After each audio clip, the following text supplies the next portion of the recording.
4.7 earthquake, North Pacific Ocean, 49 kilometers southwest of Usulutan, El Salvador, on Saturday, September 24, 2022 at 12:58 a.m. GMT-6, local time, 20 minutes ago.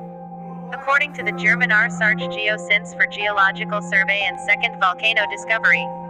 Updated, September 24, 2022, 7:11 Greenwich Mean Time, 7 minutes ago. Refresh.